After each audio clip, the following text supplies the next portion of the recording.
महत्वपूर्ण दाणेआळीचा एरिया आहे। मरगी गल्ली, भुई गल्ली, वेलकम गल्ली, बाटा गल्ली, ढमढरी गल्ली, त्याचबरोबर दत्त मंदिराच्या पाठीमागे एक छोटासा वाडा आहे। प्रत्येक तरुण पिढीला आणि महिला वर्गांना सुद्धा असं वाटत असतं की नेमकी बुधवार पेठ काय आहे, कशी आहे। तर पूर्वी असं होत होतं की ह्या भागामध्ये मोजून 2च घरं होती की जिथं मुजरा प्रकार चालायचा। म्हणजे त्या खोलीच्या बेड खाली तिचं म्हणजे पूर्ण आयुष्यच असतं की म्हणजे कपडे असतात, स्वयंपाक करण्याचं सामान त्या ठिकाणी असतं। कारण की हिथं जी प्रेम भावना आहे ना त्याचाही बाजार मांडला जातो। हिथल्या ताई बरोबर कुणी खऱ्या अर्थाने प्रेम करत नाही। तिचा पैसा जोपर्यंत असतं, तिचं तारुण्य जोपर्यंत असतं आणि तोचपर्यंत ती वापरण्याचीच वस्तू म्हणून समजलं जातं। बुधवार पेठ आमची बदनाम आहेच, कारण की बुधवार पेठेमध्ये जोपर्यंत समाजाचा बघण्याचा दृष्टिकोन बदलणार नाही तोचपर्यंत आमची बुधवार पेठ चांगली आहे असं समाजाला वाटणार पण नाही। नमस्कार। पुण्यातील बुधवार पेठ हा अनेकांच्या चर्चेचा कुतूहलाचा विषय आहे।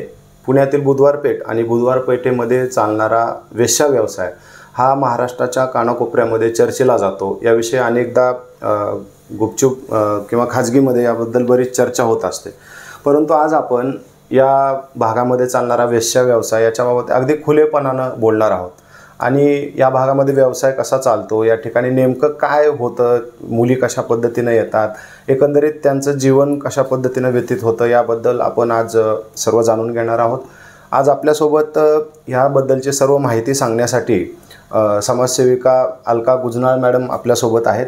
आज आपण त्यांच्याशीच संवाद साधणार आहोत। त्यांना प्रदीर्घ असा या भागामध्ये काम करण्याचा अनुभव आहे। वेश्यांसाठी अतिशय चांगल्या पद्धतीनं त्या या भागामध्ये काम करतात। त्यांच्याबद्दलच आपण जाणून घेऊन या विषयाला सुरुवात करूयात। तुम्ही या महिलांसाठी काम करावं असं का वाटलं आणि तुम्ही इकडं कशा वळाला? मूळतः मी ह्याच वस्तीत लहानाची मोठी झालेली आहे। आमचं घरच ह्या भागामध्ये आहे आणि ह्या भागात राहत असल्या कारणाने ताईंचे प्रश्न जवळून बघण्याची संधी मला मिळाली। त्यांचे प्रॉब्लेम काय आहेत, त्यांना किती अडचणी येतात, तर हे खूप लहानपणापासूनच त्यांच्याबरोबर काम करताना जाणवायला लागलं आणि खूप लहान वयातच मला म्हणजे 12वी झाल्यानंतरच मी ह्या कामाला सुरुवात केली। आता बुधवार पेठेचा म्हणजे इतिहास काय आहे, ही कशी निर्माण झाली? बुधवार पेठ खूप वर्षापासून आहे। जर का आपण इतिहासाचा जर का आपण अभ्यास केला तर त्याच्यामध्ये गणिका हा शब्द वापरला जातो। तर गणिका जो शब्द आहे तो वेश्या व्यवसायाशी संबंधित आहे आणि या ठिकाणी असं म्हणजे ब्रिटिश आल्यानंतर सुरू झालं, पेशवेकालीन हा व्यवसाय होता। तर अशा पद्धतीने चर्चा आहे मोठ्या प्रमाणावरती, पण एकंदरीत हा व्यवसाय खूप प्राचीन काळापासून सुरू आहे आणि बुधवार पेठेमध्ये हा व्यवसाय मूळ वाढण्याचं कारण म्हणजे कर्नाटकमध्ये सौंदत्तीला म्हणजे आपल्या यल्लमा देवीला मुलगी सोडली जायची, म्हणजे देवीला नवस सोडली जायची, देवदासी प्रथा। तर देवदासी ताई मरगी गल्लीमध्ये म्हणजे बुधवार पेठेतला एक मरगी गल्लीचा पॉकेट आहे, त्या ठिकाणी एक ताई त्या ठिकाणी राहायला आल्यात आणि मग तेव्हापासून एका घरापासून दुसरं घर, दुसऱ्या घरापासून तिसरं घर, कारण की हा जो बुधवार पेठेचा भाग होता या ठिकाणी गृहग्रस्तीचीच लोक राहत होती, चांगल्या घरातली लोक या भागात राहत होती। पण ज्यावेळेस उत्पन्नाचं साधन वाढतं किंवा भाडं जास्त मिळायला लागतं तर लोकांना अपेक्षित काय असतं की बाबा आपण आता हे घर भाड्याने द्यावं आणि आपण दुसऱ्या ठिकाणी स्थलांतरित व्हावं। तर ह्या गोष्टीमुळे मग ह्या भागामध्ये बुधवार पेठेचं प्रमाण वाढत गेलं आणि लोक वेगवेगळ्या ठिकाणी राहायला म्हणजे जायला लागले, कारण की सहज 30-35 हजार रुपये एका खोलीचं भाडं यायला लागलं तर लोकांना ते सोयीस्कर वाटायला लागलं। त्यामुळे लोक इकडनं बाहेर पडली आणि बुधवार पेठ मोठ्या प्रमाणावरती वसली। तर पूर्वी असं होत होतं की ह्या भागामध्ये मोजून 2च घरं होती की जिथं मुजरा प्रकार चालायचा। मुजरा म्हणजे त्या ताईंनी डान्स करायचं, गाणं म्हणायचं आणि श्रीमंत वर्गातली जी लोक पुरुष मंडळी त्या ठिकाणी येत होती तर त्यांना एक मनोरंजनाचं साधन आणि त्याच्यातनं एक आनंद मिळण्यासाठी मुजऱ्या करणाऱ्या ह्या भागात 2 घरं होती आणि मग त्याच्यानंतर तो तर भाग म्हणजे तो मुजरा पॅटर्न सुरूच होता आणि त्यावेळेस मग देवदासी ज्या ताई त्या ठिकाणी आल्यात आणि त्यांनी हा व्यवसाय सुरू केला. मग ह्याचं मूळ बसस्थान असं झालं की पूर्ण हा एरिया वेगवेगळ्या एरियामध्ये वेगवेगळ्या गल्लीमध्ये प्रचलित झाला आणि मग ह्या ठिकाणी पूर्णपणे देहविक्री व्यवसाय करण्याचं प्रमाण वाढल्यामुळे पुणे शहरातील आपला जी बुधवार पेठ आहे ती आशिया खंडातील 3 नंबरवरती आपली बुधवार पेठ आहे. हे ब्रिटिश काळामध्ये पेशवे काळामध्ये खूप विस्तार झाला असं सांगितलं खरं? हो, म्हणजे पूर्वीपासूनच या व्यवसायाला प्राधान्य देण्यात आलं होतं आणि म्हणजे या व्यवसायाला म्हणजे कसं की जो एक दर्जा मिळायला पाहिजे होतो तो पूर्वीपासूनच आपल्या भारतीय संस्कृतीमध्ये दर्जा दिला गेला नाही आणि ह्याची सुरुवात खूप म्हणजे प्राचीन काळापासूनच आहे. म्हणजे ज्यावेळेस स्त्री पुरुष हा ज्यावेळेस एक विषय येतो त्यावेळेस स्त्रियांबद्दल जे आकर्षण पुरुषांना असतं तर त्यामुळे ह्या गोष्टीला मोठ्या प्रमाणावरती डिमांड लोकांची वाढली आणि जो श्रीमंत वर्ग होता तर त्यांना ते मौज मजा किंवा एन्जॉय करण्यासाठी उपभोगण्याची वस्तू म्हणून सुद्धा ती महिलांना च्या बाबतीत तसा विचार करण्यात येऊ लागला आणि म्हणून महिलेचा मोठ्या प्रमाणावरती ह्या व्यवसायामध्ये प्रमाण पूर्वी पण होता आणि आता पण आहे. आता जो रस्ता आहे तर तिकडनं जाताना अनेक लोक आतमध्ये डोकावून बघत असतात की कसं आहे, जेवढं दिसेल तेवढं बघतात, फार लोक थांबत नाहीत तिथं, नो एंट्री पण आहे तिथे. तर मग एक कुतूहल आहे लोकांच्या मनामध्ये की बुधवार पेठ ही नेमकी आतून कशी आहे? निश्चितच, कारण की प्रत्येक तरुण पिढीला आणि महिला वर्गांना सुद्धा असं वाटत असतं की नेमकी बुधवार पेठ काय आहे, कशी आहे, कशा पद्धतीने इथल्या ताई लोक या ठिकाणी आयुष्य जगतात. तर जशी चंदेरीतून आपण फिल्म स्ट्रीट मध्ये म्हणजे फिल्मी लाईन मध्ये बघत असतो तर त्या पद्धतीचं नसतं, एवढं ग्लॅमर ह्या भागात नसतं किंवा ज्या पद्धतीने चित्रपटामध्ये तो पिक्चर वेगळ्या पद्धतीने प्रदर्शित केला जातो, त्याला जे लुक दिलं जातं किंवा तिथली जी काय वास्तविकता दाखवली जाते ते ग्लॅमराईज मोठ्या प्रमाणावरती केलं जातं.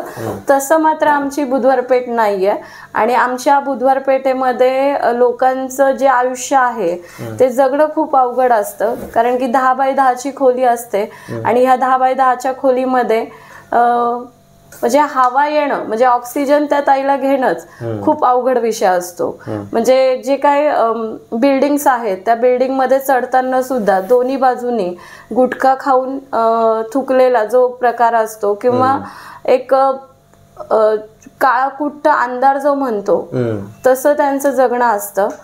स्वच्छतेचा विषय पण खूप महत्त्वाचा असतो, कारण की एका घरामध्ये ज्यावेळेस एखादे 20-25 मुली राहत असतात तर हायजीनचा विषय त्या ठिकाणी येत असतो, टॉयलेट बाथरूमचा विषय येत असतो की त्याची स्वच्छता, कारण की ज्यावेळेस एखादं टॉयलेट यूज केलं जातं तर त्यावेळेस बरीच लोक त्या ठिकाणी गेल्यामुळे त्या महिलेला त्याचं इन्फेक्शन पण होण्याचं प्रमाण मोठ्या प्रमाणावरती असतं आणि ह्या ठिकाणी जी 10 बाय 10ची खोली असते तिथंच तिचं ते पूर्ण आयुष्य तिला जगावं लागत असतं. म्हणजे त्या खोलीच्या बेड खाली तिचं म्हणजे पूर्ण आयुष्यच असतं की म्हणजे कपडे असतात, स्वयंपाक करण्याचं सामान त्या ठिकाणी असतं. मूळतः 10 बाय 10च्या खोलीमध्ये म्हणजे तिचं पूर्ण संसारच त्या ठिकाणी म्हणजे तिचं पूर्ण जग आणि विश्वच त्या कॉटच्या खाली असतं. म्हणजे वरती ऍक्टिव्हिटी होणं आणि खाली स्वतःच एक विश्व असणं हे सगळं त्याच खोलीमध्ये असतं. मुलं वगैरे तिथंच राहतात. हा, काही ताईंची मुलं सुद्धा म्हणजे ज्या ताईंची मुलं लहान लेकरं असतात की म्हणजे साधारणतः 2, 3, 4, 5 वर्षाची मुलं असतात तर पूर्वी त्यावेळेस डे केअर नव्हते किंवा आता म्हणजे नाईट केअर पण त्यावेळेस अगोदर नव्हते त्या काळामध्ये. आता डे केअर आणि नाईट केअर मोठ्या प्रमाणावरती या भागात सुरू झालेले आहेत. त्यामुळे तरी सुद्धा काही महिलांना असं वाटतं की दिवसभर माझं मूल जर का डे केअर मध्ये राहतंय तर थोडासा वेळ माझ्याकडे माझं मूल असायला पाहिजे. ह्या आईच्या भावनेनी त्या ताई लोक त्यांचं मूल त्यांच्या स्वतःजवळ ठेवतात, म्हणजे रात्री आपल्या सोबत ठेवतात आणि सकाळी परत डे केअर मध्ये जाऊन सोडतात. ती एक आईची भावना असते की बाबा मला माझ्या मुलाला निदान थोडं तरी, कारण की ही जी मुलं असतात ते सिंगल पॅरेंट्स मध्ये असतात. म्हणजे वडिलांचं प्रेम मिळणं अशक्य असतं आणि आपला वडील कोण, शेवटी कशी असली तरी आई आहे त्यामुळे, आणि आपला वडील कोण हे सुद्धा मुलांना कळत नसतं. आणि जो माणूस त्यांच्या आयुष्यात असतो तो कंटिन्यू त्या ताईच्या आयुष्यात असेल असंही नाहीये, कारण की स्थिरता ताईंमध्ये नसते. म्हणजे ज्यावेळेस एखादा त्यांचा धंदा इथं जर का होत नसेल तर ती ताई हिकडनं साताऱ्याला जाते, हिकडनं वेगवेगळ्या म्हणजे स्ट्रेट बदलत असते. म्हणजे असं नाही की फक्त ती पुण्यातल्या बुधवार पेठेतच ती तिचं आयुष्य जगतीये किंवा ती धंदा करते, असं नाहीये. ज्यावेळेस तिचा धंदा मार खायला लागतो की बाबा तिचा धंदा बंद होतो तर त्यावेळेस ती सोर्सेस शोधत असते की बाबा मी इकडनं दुसऱ्या ठिकाणी जावं, तिथं मला चान्स. आणि ह्यांचे एकमेकांशी म्हणजे टायअप असतं. थोडक्यात ह्यांना वेगवेगळ्या ठिकाणी असणारा व्यवसाय कुठं कुठं म्हणजे थोडक्यात त्यांना ह्या सगळ्या गोष्टी माहिती असतात की कुठं व्यवसाय कशा पद्धतीने चालतो, कुठं रिस्पॉन्स चांगला मिळेल. तर अशा वेळेस काही लोक या ठिकाणापासून म्हणजे दुसऱ्या ठिकाणी जातात. त्याचबरोबर जसं ते अस्थिर असतात तसं त्यांचं मुलांचंही स्थिरपणा नसतो, कारण की आज ते मूल ह्या ठिकाणी असतं, कधी संस्थेचं असतं, कधी म्हणजे त्यांच्या माहेरी असतं, कधी परत तिच्याकडे येतं. त्यामुळे मुलांच्या वरती पण बरेच परिणाम होत असतात. आता मला एक साधारणपणे एक साधा सरळ प्रश्न आहे की हा एरिया किती आहे बुधवार पेठेचा, आतमध्ये ज्या बिल्डिंग्स आहेत तर त्या किती आहेत, आणि एक आणखी एक अनेकांच्या मनामध्ये प्रश्न आहे की या ठिकाणी महिला किती ऍक्च्युली आहेत. ह्या भागामध्ये साधारणतः आता सध्या तरी जे पॉप्युलेशन आहे ते 2 ते 2.5 हजाराचं पॉप्युलेशन आहे, त्याच्यावरती नाहीये. पूर्वी असं होतं की म्हणजे साधारणतः एक जर का आपण 20 वर्षा पाठीमागं गेलो तर त्यावेळेस 3-3.5 हजार 4 हजार महिला या भागामध्ये राहत होत्या. पण आता ह्या भागामध्ये जी संख्यात्मक आकडा आहे जो तो साधारणतः 2.5 हजारापर्यंत आहे. आणि हा जो एरिया आहे ह्या एरियामध्ये म्हणजे महत्वपूर्ण दाणेआळीचा एरिया आहे. मरगी गल्ली, भुई गल्ली, वेलकम गल्ली, बाटा गल्ली, ढमढरी गल्ली, त्याचबरोबर दत्त मंदिराच्या पाठीमागे एक छोटासा वाडा आहे की त्या ठिकाणी हे भाग चालतं. आणि काही महिला स्ट्रीट बेसला थांबून हा व्यवसाय करत होत्या, पण आता त्या व्यवसायाला कुठेतरी चोप देण्यात आलेला आहे की ज्यावेळेस एरियाच्या बाहेर हा व्यवसाय वाढला तर स्थानिक महिलांना किंवा स्थानिक येणाऱ्या जाणाऱ्या महिलांना त्रास व्हायला लागला. आणि मूळतः आपली जी बुधवार पेठ वसली आहे तर ती पुण्याच्या अगदी मध्यवर्ती सेंटरमध्ये म्हणजे हार्ट ऑफ सिटी मध्ये आपली असा एक म्हणजे एक बुधवार पेठ आहे की जिथं देहविक्री व्यवसाय चालतो. तर ह्या आजूबाजूला जे काही प्रेक्षणीय स्थळ असतील म्हणजे प्रार्थना स्थळं असतील, महिलांची बाजारपेठ आहे, तुळशीबाग मंडई आहे, म्हणजे इलेक्ट्रिकलचं दुकानं आहे, मार्केट आहे, म्हणजे बरेच मार्केट ह्या अवतीभवती आहेत. आणि ह्या ठिकाणी महिलांचं येणं जाणंही मोठ्या प्रमाणावरती असतं. गजबजलेलं ठिकाणी म्हणजे आता लक्ष्मी रोड म्हणजे साड्यांसाठी अगदी फेमस आहे, तर महिलांची सातत्याने येणं जाणं हे असतंच. आणि त्यामुळे आता मध्यंतरीच त्याच्यावरती निर्णय घेण्यात आला की मंडईचा जो भाग आहे त्या भागामध्ये ज्या महिला थांबत होत्या तर त्या थांबण्यामुळे जो पुरुष वर्ग होता तो चांगल्या महिला आणि त्या ताईंमध्ये हा फरक समजत नव्हता. कारण की कुठलीही महिला तोंडाला जेव्हा स्कार्फ बांधते तर ती बाई धंदेवालीच आहे असा गैरसमज झाल्यामुळे बऱ्याच तक्रारी चौकीला गेल्यामुळे हा व्यवसाय आता मंडईच्या एरियातनं आता शिफ्ट झाला इकडेच. म्हणजे आता त्यांना एकच एरिया दिलेला आहे की बुधवार पेठेमध्येच तुम्ही थांबायचं. जो काही तुमची हद्द जे काही मी आता गल्ल्या सांगितल्या त्या गल्लीमध्येच तुम्हाला हा व्यवसाय आता करावा लागणार आहे. अन्यथा जर का तुम्ही एरियाच्या बाहेर थांबलात तर तुमच्यावरती कायदेशीर कारवाई केली जाईल हा निर्णय झालेला आहे. आणि हा निर्णय खूप चांगला आहे कारण की पूर्वी त्याच म्हणजे इतर ताईंना जसा त्रास होत होता तसं इतर लोकांना पण मोठ्या प्रमाणावरती त्या गोष्टीचा त्रास होत होता.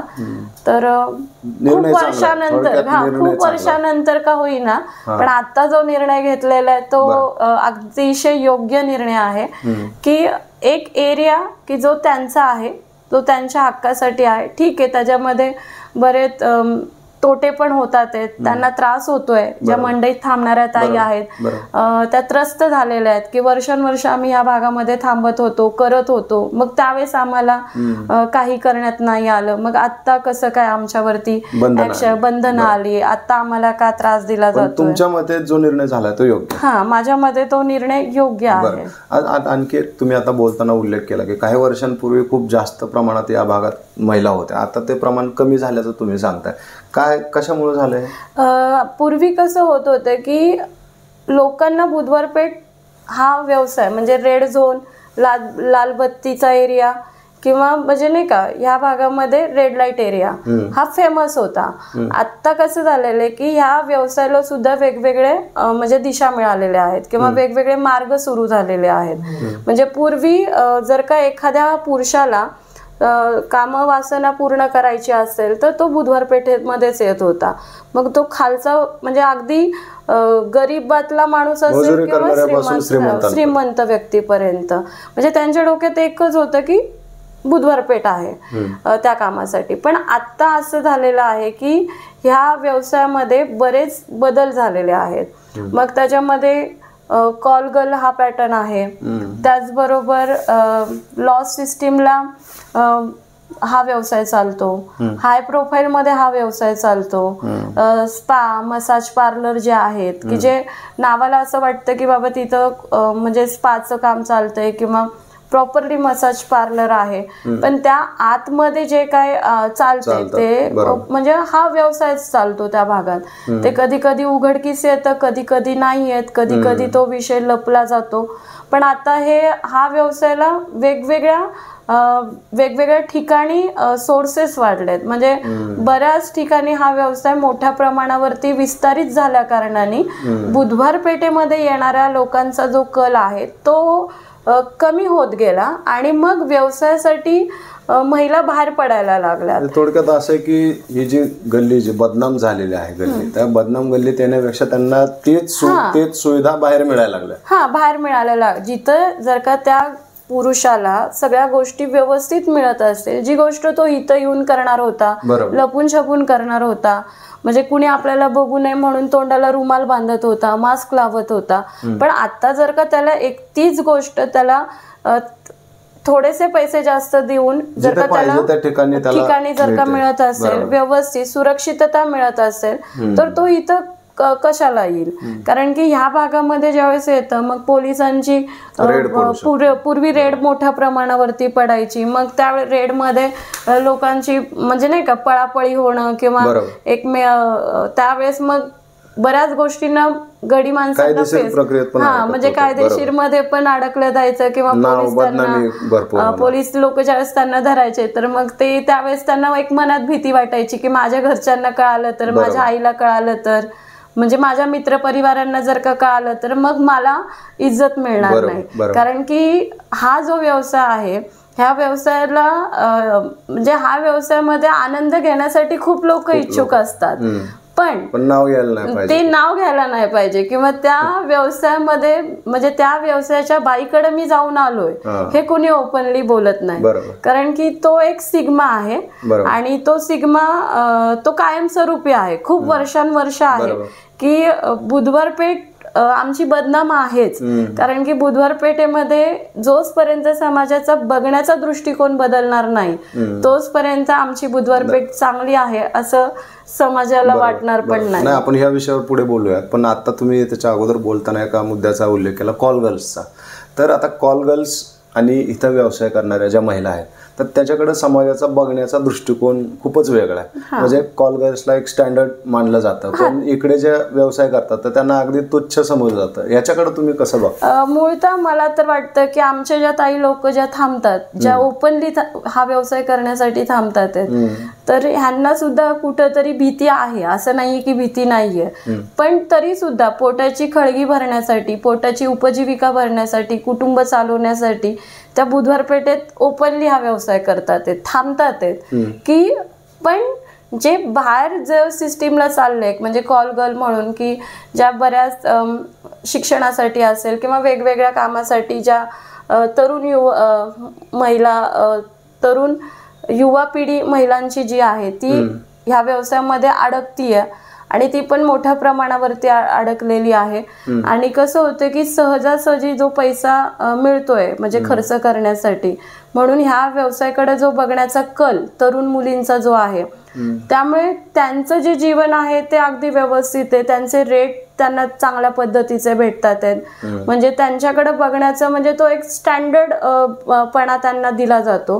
आणि आमच्या ताईंना मात्र म्हणजे समाज काय म्हणतं की अरे घाणेरडी कृत्य करणारी बाई, अश्लील ह्याच्यातली, म्हणजे ती बुधवार पेठेत राहते म्हणून. तर त्यामुळे मला असं वाटतं की दोन जर का व्यवसाय होत असतील, वेगवेगळ्या ह्याच्यात होत असतील, तरी दोन्ही व्यवसाय त्याच लेवलला आहेत. तर ती मग आमच्या बुधवार पेठेतली ताई असू दे किंवा ती ताई असू दे, त्या ताईला जसं जीवन जगण्याचा किंवा तिचा जर तिच्याकडे जे आर्थिक सोर्स तिला त्या पद्धतीने किंवा तिच्या ऍक्टिव्हिटीनुसार दिले जातात किंवा तिच्याकडे ज्या पद्धतीने काळजी घेतली जाते, त्याच पद्धतीने ह्या भागातल्या पण ताईंकडं त्या तशाच पद्धतीची काळजी घेणं ही तितकंच गरजेची आहे. तुम्ही मगाशी बोलताना एक मुद्दा आला होता तुमच्या बोलण्यामध्ये की लोकांना त्या सोयी सुविधांचा किंवा ते जे काम करतात त्यांच्याकडे जायचं असतं, पण त्यांचं आपलं नाव कुठं येऊ द्यायचं नसतं, बरोबर? तर मग ही जी प्रवृत्ती आहे तर ह्याच्याबद्दल तुम्हाला काय वाटतं? आता दादा, म्हणजे या भागामध्ये मी आता खूप वर्षापासून काम करते. प्रत्येक ताईची केस हिस्ट्री ही खूप वेगवेगळी आहे. आता एक मधी ज्वलंत उदाहरण होतं की एका ताईचा ऍक्सिडेंट झाला होता. ती म्हणजे ह्या भागामध्ये धंदा होत नव्हता. मूळतः तिचं पूर्ण बालपण भुईगल्लीमध्ये गेलं होतं. एका घर मालकिनीने तिला सांभाळले होते आणि आई वडील ती म्हणजे आई तिची लहानपणातच वारली होती. साधारणतः त्या मुलीचं वय 22 ते 23 वर्षाची होती. अतिशय सुंदर दिसणारी मुलगी होती ती. आणि ज्यावेळेस तिला ह्या भागामध्ये कामधंदा होत नसल्या कारणाने ती बाहेर लॉस सिस्टीमला जाऊन हे काम करत होती. आणि अचानक असं झालं की एका गाडीने हायवे रोड असल्या कारणाने एक गाडी आली आणि त्या ताईला उडून गेली. ऑन द स्पॉट त्या ताईचं म्हणजे खूप सिरियस झाली ती. त्याच्यानंतर तिला ॲडमिट करण्यात आलं आणि ज्या ठिकाणी ॲडमिट केलं होतं त्या भागामध्ये त्यांनी सांगितलं की ही केस शक्य नाहीये, तुम्ही ससून हॉस्पिटलला शिफ्ट करा, सिरियस आहे. आणि ससून हॉस्पिटलला ताईला शिफ्ट केलं. ती ताई कोम्यामध्ये गेली आणि तिच्याबरोबर एक मुलगा होता की जो साताऱ्याचा होता. त्या मुलाला त्या ताईंनी भरपूर खर्च केला होता. म्हणजे गाडी असेल, मोबाईल असेल, प्रेम होतं. ते भावनिक ती त्याच्या प्रेमात अडकलेली होती. आणि त्या मुलांनी पण असं तिच्यावरती असा विश्वास दाखवला होता की मी तुझ्याशी खूप प्रेम करतो, माझं तुझ्यावरती खूप जीवापाड प्रेम आहे. पण वास्तविकता तसं काही नव्हतं. ज्यावेळेस ही घटना घडली आणि ती मुलगी कोम्यात गेली आणि नंतर मला त्या मुलाचे नंबर भेटला की बाबा ह्या मुलावरती, कात्रजला त्यांचं घर होतं, तिने कात्रजला भाड्याने घर घेतलं होतं आणि तिथं ती सातत्याने येणं जाणं त्या मुलाबरोबर करत होती. मग अशा वेळेस ज्या वेळेस अशी घटना घडली तर मला नंबर मिळाला, कारण की तिथल्या ज्या ताई लोक होत्या त्या सगळ्या एकत्रित आल्या आणि त्या ताई म्हणाल्या की ह्या मुलांनी तिला पूर्ण हे करून टाकलेली आहे. म्हणजे पूर्ण तिचं जे काही तिने कमवलं ते सगळं त्या मुलावरती तिने खर्च केलेला आहे. तर निदान मरणाच्या वेळेस, कारण की त्याचं त्या मुलावरती जीवापाड प्रेम होतं, तर निदान शेवटच्या टप्प्यात तरी त्यांनी तिला बघावं, तिला आवाज द्या, सोबत राहावं, ह्यासाठी प्रयत्न करण्यात आला. आणि त्या मुलाला मी सतत कॉल करत होते. तो फक्त मुलगा एकच म्हणायचा की मी साताऱ्यावरनं निघालोय, मी साताऱ्यावरनं निघालोय. 3 दिवस झाले तो काय साताऱ्यावरून निघाला नाही. आणि शेवटी त्या ताईची म्हणजे म्हणजे ती मृत्यू झाला त्या ताईचा.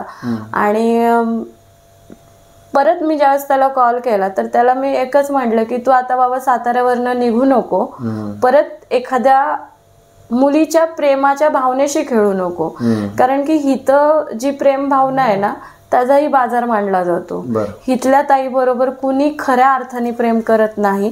तिचा पैसा जोपर्यंत असतं, तिचं तारुण्य जोपर्यंत असतं आणि तिचं जोपर्यंत सेविंग तिच्याकडं आहे तोचपर्यंत ती वापरण्याचीच वस्तू म्हणून समजलं जातं. आणि इथली जी आता त्या ताईंचं पण कसं होतं की तिला आधाराची गरज असते, तिला प्रेमाची गरज असते, तिला आपल्या माणसाची गरज असते की आपल्या माणसांनी माझ्यावरती जीवापाड प्रेम करावं, मला समजून घ्यावं, मला त्यांनी फिरायला घेऊन जावं, माझ्या मानसिकतेला समजून घ्यावं, मला बोलण्यासाठी एखादा पार्टनरची गरज असते. म्हणून ती ताई एखादा गडी म्हणजे बॉयफ्रेंड म्हणावं किंवा एक तरुण मुलगा तिच्यासोबत ठेवत असते आणि ती त्याच्या प्रेमात असते, पण तो समाजामध्ये त्या कुटुंबामध्ये तो घेऊन जाऊ शकत नाही, तो तिला बाजूला घेऊन ठेवतो एखाद्या घरात. अशा पण केसेस आहेत समाजात. त्यांना शेवटी समाजातली घाण म्हणूनच घाणच म्हणजे ती घाणेरडी आहे आणि तिचा जे सन्मान तिला मिळाला पाहिजे एक स्त्री म्हणून, किंवा तिचं जे आयुष्य आहे ते स्वातंत्र्य जगण्याचा जो अधिकार आहे तो आमच्या इथल्या ताईंना भेटलेला नाहीये. म्हणजे आपले डॉक्टर बाबासाहेब आंबेडकर म्हणजे हे जे आपले भारतीय घटनेचे जे शिल्पकार आहेत त्यांनी तिथं जे आपल्याला स्त्री पुरुष समानता हा जो विषय त्याची मांडणी ती जी केलेली आहे ती म्हणजे त्याच्या म्हणजे स्वातंत्र्य असेल, समता असेल, समानता असेल, पण ते जे नियम आहेत ते आमच्या इथल्या ताईंना मिळालेलेच नाहीये. तिला तिचं आयुष्य स्वतंत्र जगण्याचा अधिकारच मिळालेला नाही आतापर्यंत. आता एक वेगळा प्रश्न आहे, आता सध्या ट्रेनिंगला पण तो विषय आहे की बांगलादेशी घुसखोरांचा खूप मोठ्या प्रमाणात चर्चा आहे. तर या भागामध्ये बांगलादेशी महिला असतात, तर मग या महिला कशा येतात आणि आता आहेत का इकडे बांगलादेश? मूळतः या भागामध्ये आता सध्या 2-3 वेळा बांगलादेशी लोकांवरती रेड टाकण्यात आली होती. म्हणजे असं पूर्ण जो एरिया आहे त्या एरियामध्ये जाऊन दस्तावेज चेक करणं, त्या म्हणजे आधार कार्ड चेक करण्याची मोहीम पोलिसांनी घेतलेली आहे. पण मध्यंतरी ज्यावेळेस बांगलादेशी विषयावरून ज्या रेड पडला होता त्याच्यामध्ये बऱ्याच महिलांना अटक करण्यात आली होती आणि रितसर त्यांना ज्यांना म्हणजे ज्या बांगलादेशी होत्या त्यांना परत रिटर्न त्यांच्या देशात पाठवण्यात आलेला आहे. आणि मूळतः पुण्यात काय पूर्ण भारतामध्ये हे बांगलादेशी घुसखोरी वाढलेलीच आहे. ती बुधवार पेठेमध्ये आता महिला आहेत आता सध्या तरी नाहीये. म्हणजे जर का आल्या तरी ज्यावेळेस आता मध्यंतरी जो एक मोर्चा झाला होता तर त्यामुळे त्या मोर्चाचा खूप मोठा इफेक्ट झालेला होता ह्या भागामध्ये. आणि जर का असल्या तरी ज्यावेळेस म्हणजे त्या भागामध्ये ज्या वेळेस ह्या महिला आहेत तर त्यांच्याकडे जर का आधार कार्ड डॉक्युमेंट्स असेल तर आपण त्यांना हे म्हणू नाही शकत. म्हणजे हा पण आमच्यासाठी खूप चॅलेंजिंग विषय येतो काम करताना. म्हणजे पोलीस बांगलादेशच्या असतील तर त्यांच्याकडे आधार कार्ड वगैरे कसं येतं मग? आता ते आता कसं होतं की एक सिस्टीम आहे, ह्याच्यात एक रॅकेट आहे मोठ्या प्रमाणावरती. मग त्या ठिकाणी जर का एखाद्या बाईचं ओरिजिनल आधार कार्ड असेल तर आपण त्या बाईला नाही म्हणू शकत की तू बांगलादेशी आहे. आणि बांगलादेशीवरनं आता ज्यावेळेस ती लोक इथं येतात तर तो जो येण्याचा जो मार्ग आहे तो पूर्णतः पाण्याच्या मार्गातून येतात, नदी पात्रातून त्या इकडनं तिकडं इकडं अशी घुसखोरी होत असते. म्हणजे ज्यावेळेस इकडनं जायचं असेल तर त्याच ह्याच्यातनं म्हणजे या सगळ्या यंत्रणेत कुठंतरी काहीतरी त्रुटीच्या राहतात, त्याचा फायदा घेतला जातोय. तर आपण कुणावरती आरोप करणार किंवा काय करणार? पण असं आता बांगलादेश मधल्या आलेल्या महिलांना इकडच्या महिला काय बोलत नाहीत का? ऍक्सेप्टन्स कसा मिळतो? भांडणं यांच्यात होत नाही, क्रॅशेस होतात असं नाही की नाही होत. कारण की आता सध्या जो पूर्वीचा आमचा भाग होता त्या भागामध्ये नेपाळी महिला होत्या, आंध्र प्रदेशाच्या होत्या, कर्नाटकच्या होत्या, वेगवेगळ्या स्टेटवरून होत्या. मध्यंतरी आता सध्या आपल्याला या भागात कलकत्त्याच्या महिलांचं प्रमाण मोठ्या प्रमाणावरती दिसतं. आणि मग त्याच्यामध्ये जर का आता आणि मूळतः कसं की ती प्रॉपर पुण्यातच येऊन तिने आधार कार्ड काढला असंही नाही होत ना, कारण की ती पूर्ण भारतात कुठेही ते आधार कार्ड काढून ती या ठिकाणी आली तर आपण कसं काय सांगू शकतो की ती बांगलादेशी? ते व्हेरीफाय करायचं काम पोलीस यंत्रणेचं असतं आणि पोलीस यंत्रणा पण खूप छान पद्धतीने ह्या भागात काम करतीये. आणि मध्यंतरी जसे बर्गे साहेबांनी इथं खूप चांगल्या पद्धतीचं काम उभं केलं होतं, तर आता सुद्धा जी पोलीस यंत्रणा आहे ते जे काही अधिकारी येते ते त्यांच्या पद्धतीने खूप छान काम करतात. पण ज्या नावंदे सरांचा मी आवर्जून उल्लेख करेन की जे वरिष्ठ पोलीस उपनिरीक्षक होते फरसखान्याचे, त्यांनी मात्र एक जे काही वातावरण केलं होतं ह्या ठिकाणी ते खूप म्हणजे खूप हे झालं होतं की म्हणजे लोकांना म्हणजे जी तरुण युवा पिढी यायची की म्हणजे नाही का बघेकरी किंवा काय, तर त्यांच्यावरती जी कारवाई करण्यात आली होती ती जबरदस्त होती. आणि मूळतः त्यावेळेस त्यांनी असं हे केलं होतं की ज्या घरात ज्या काही मुली राहतात त्यांचं प्रॉपर डॉक्युमेंट्स म्हणजे आधार कार्डची नोंद, कागदपत्र व्हायला म्हणजे नाही का चौकीत असायला पाहिजे. म्हणजे एखादी मुलगी नवीन आली आहे किंवा ती जुनी आहे आणि तो विषय खूप महत्वाचा होता. कारण की आता जर का आपण बघितलं तर ह्या भागातल्या ताईंचं जे क्राईमचं प्रमाण आहे म्हणजे एकतर ह्या ताईंचं मिसिंग कंप्लेंट दाखल होत नाही. म्हणजे आता जर का एखादी ताई ग्रहग्रस्तीतली असेल, एखादी महिला घर सोडून गेली किंवा 24 तास जर का ती महिला जस्ट घरी येत नाही, पोचत नाही, तर त्यांच्या घरची लोक लगेच 24 तासाच्या आतमध्ये पोलीस तक्रार नोंदवतात की बाबा ही महिला घरी आलेली नाहीये म्हणून. पण ह्या भागामध्ये असं होतं की ती महिला कुठं जाते, कुणाबरोबर जाते, ती कुठं आहे हे माहिती नसल्या कारणाने पूर्वी ह्या महिलांचं खून होत नव्हते.